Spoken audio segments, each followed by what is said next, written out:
Здравствуйте, уважаемые телезрители! В эфире передача «Ачык сөз». Сегодня ведущая Алтынай Султанбекова. У нас в гостях общественный деятель Манас Саматов. Спасибо, Манас Мырза, за то, что вы сегодня нашли время прийти в нашу студию. Хотелось бы сразу задать вопрос, касающий парламентаризма в Кыргызстане. Как вы думаете, скажите, пожалуйста, как вы думаете, что удалось и что не удалось нынешнему составу Жорг Кеңеш сделать для того, чтобы усилить и развить парламентаризм в Кыргызстане? Спасибо. Вопрос очень обширный, поэтому давайте будем сегодня обсуждать парламентаризм с точки зрения обычного избирателя, не вдаваясь в теоретические содержание парламентаризма, будем смотреть динамику развития парламентаризма в Кыргызской республике.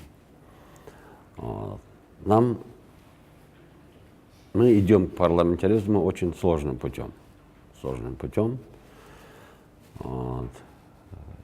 Я хотел бы таким образом начинать тему. Вот мы говорим, источником власти является народ.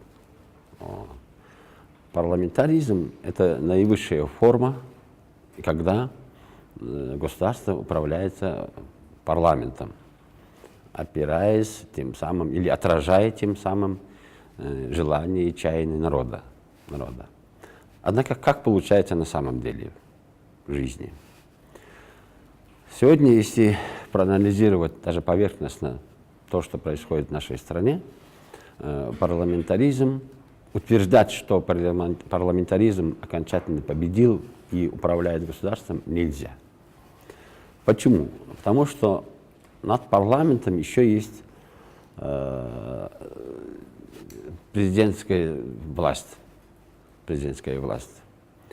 Причем такая власть, которая фактически не избрана со стороны народа.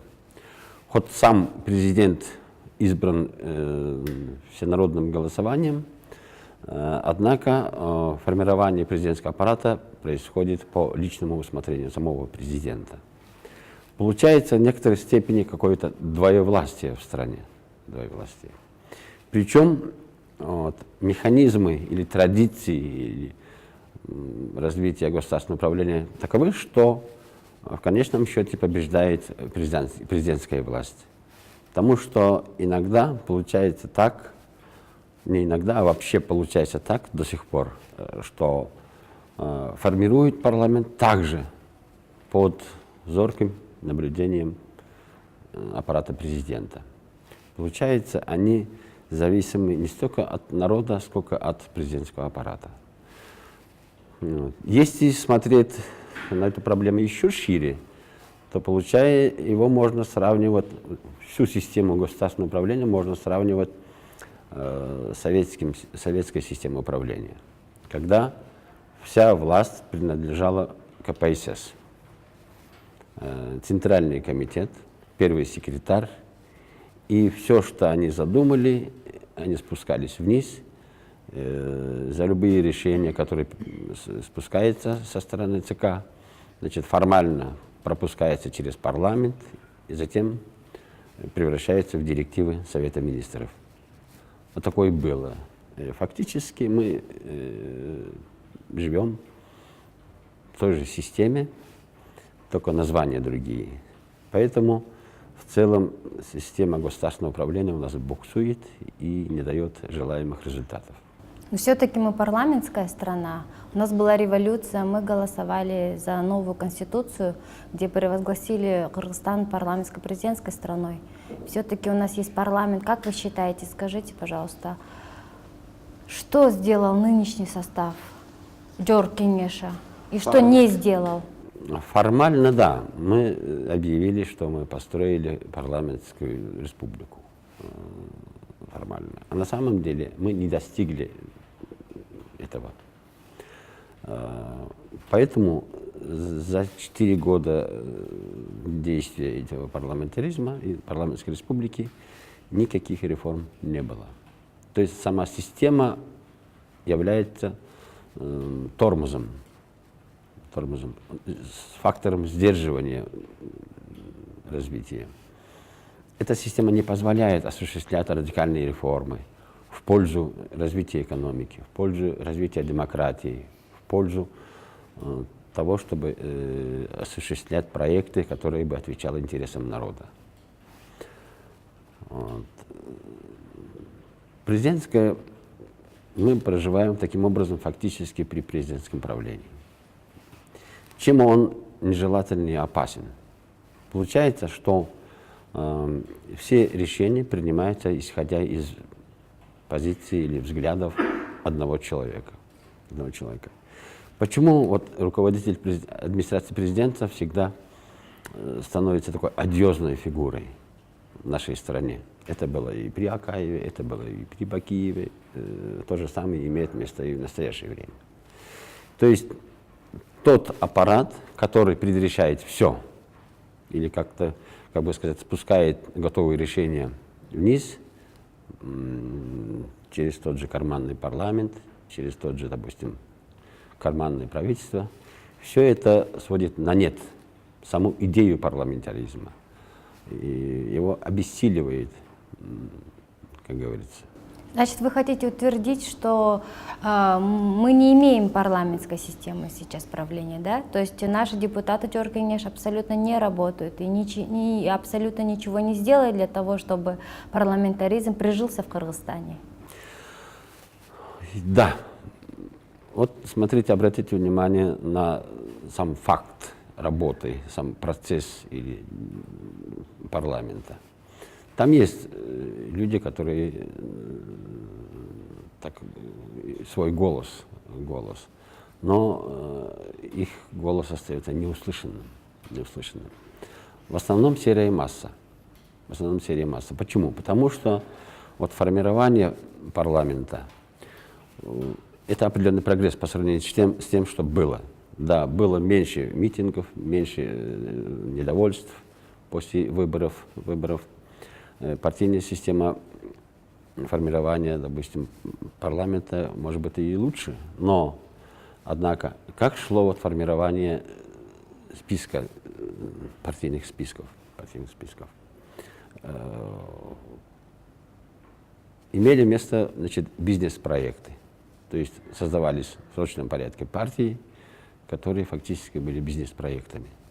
То есть они составляли список, исходя из того, кто платежеспособен, как говорится, кто сможет вносить определенную сумму для того, чтобы попасть в список. Это является самой уродливой формой подбора, формирования партийных списков. Затем есть такие элементы, как квоты.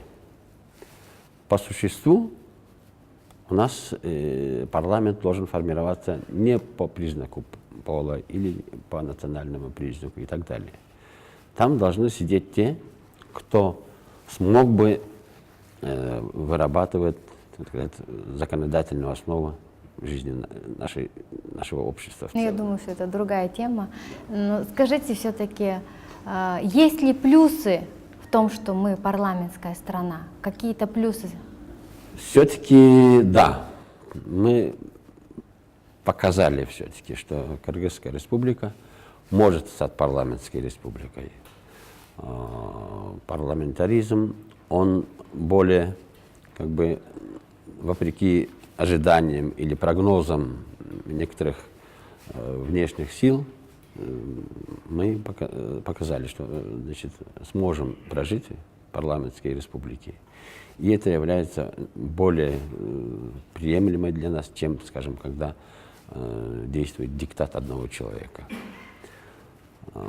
Это больше соответствует нашему национальному менталитету, когда кыргызы резко отрицательно относятся к всякому диктату. В этом смысле положительный опыт у нас есть, только его надо довести до конца.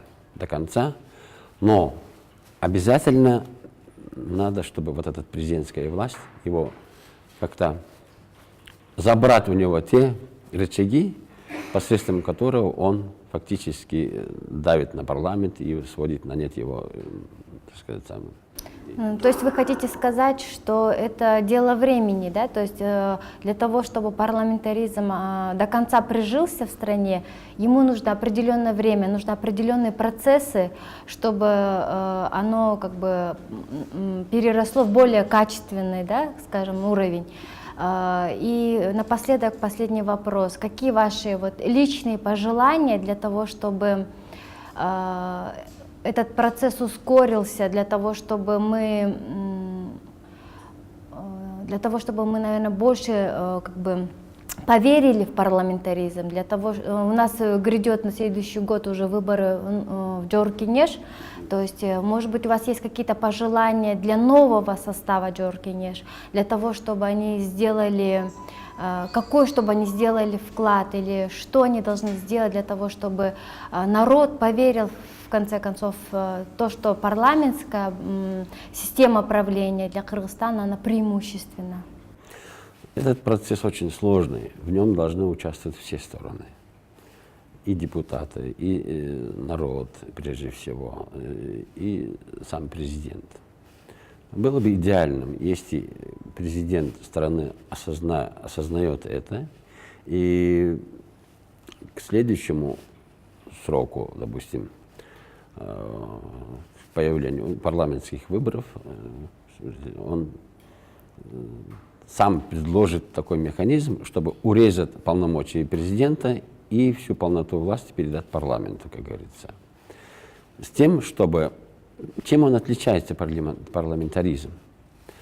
Вот когда сидит избранный, причем человек, в данном случае президент, в течение 5 или 6 лет правит государством, хорошо, если он оказался реформатором, выдающимся, так сказать, государственным деятелем, который мог бы, допустим, оставить след, как, скажем, Дэн Сяопин, или там, как в Малайзии, или Саакашвили и так далее. По всей видимости, наша история показывает, что такое не получается у нас. Поэтому лучше иметь возможность такую систему, когда, допустим, все полномочия будут у премьер-министра, он, в свою очередь, будет, так сказать, избран в парламенте. И в случае резких таких отрицательных действий со стороны первого лица, парламент имеет рычаг его устранить или там воздействовать. Вот такая система исключения диктата одного человека или формирования власти одного человека, это является основным смыслом для кыргызского общества, мне кажется. Значит, вы считаете, что нам надо изменить систему? Да? Систему, возможно, какие-то законодательные пункты, да, которые надо изменить для того, чтобы вот эту систему правления именно до конца реформировать в Кыргызстане? Да, в целом все надо менять. Нет, причем сейчас создалась как бы такая патовая ситуация. В то же время в воздухе витает вот этот вопрос, как нам дальше быть. Раздаются голоса о том, чтобы менять Конституцию, раздаются голоса о том, чтобы ликвидировать президентскую власть, раздаются голоса о том, разные, допустим. Хотелось бы еще услышать ваше мнение по поводу таможенного союза. Как оно скажется на парламентаризме в Кыргызстане? Вот, к сожалению, именно вот наличие такой власти, президентской власти, когда президент придерживается точки зрения присоединения к таможенному союзу, и вся государственная машина занимается агитацией для вхождения в таможенный союз, является резко отрицательным фактором. Это и есть значит, минусы президентской власти, это и есть минус того, что парламентаризм у нас не действует. Вот под давлением президентского аппарата и парламент тоже проголосовал за то, чтобы войти в таможенный союз. А как на самом деле обстоит дело? Таможенный союз, идея, это часть идеологии русского мира. То есть идея таможенного союза для кыргызского общества является абсолютно чуждым, абсолютно неприемлемым, чужим проектом. И мы, как самостоятельное государство, хорошо ли, плохо ли, мы не должны следовать проектам чужих стран. Мы должны жить самостоятельно, самостоятельно решать свою судьбу. И все вот навязанные дискуссии относительно таможенного союза о плюсах, минусах, это и есть не что иное, как втирательство со стороны государственной власти или элементов ветвей государственной власти. Понятно. Значит, вы считаете, что есть вероятность при вхождении в таможенный союз, что Кыргызстан потеряет свой суверенитет? Естественно, мы будем зависимы от указки других стран. Совершенно верно. У нас имеется конституция своя. Президент, парламент, судебная система власти. Мы не можем жить по указке какой-то другой комиссии, какой-то из другой столицы. Мы не должны позволить этого. Вот скажите, пожалуйста, вот говорят, что таможенный союз — это союз только в экономическом плане, что к политике он не имеет никакого отношения. Это и есть одна из форм шельмования. Это заклинание повторяется пропагандой чужой со стороны. И очень жаль, что наша власть, наши чиновники, как попугай, повторяют эти заклинания и тем самым вводят в заблуждение кыргызскую общественность. Вы не могли бы более подробно раскрыть вот именно вот это шельмование? То есть, может быть, для простого зрителя это непонятно, как именно происходит это шельмование. То есть, может быть, на каком-то примере вы можете объяснить человеку, что именно как можно через экономический союз, как через экономику влиять на политику? Ну, смотрите, как идет шельмование.